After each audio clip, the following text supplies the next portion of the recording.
Ano ba yung itlog? Ang itlog, oh. Talago ko nga yan itlogan ko.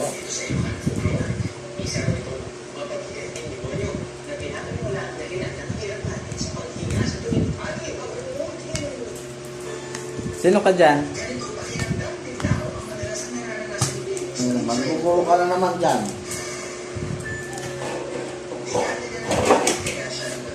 Sino ka dyan?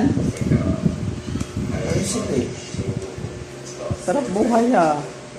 Natutulog yan siya dyan. Nababala na pag tinutunan ko nyo. Ala. Sino ka dyan?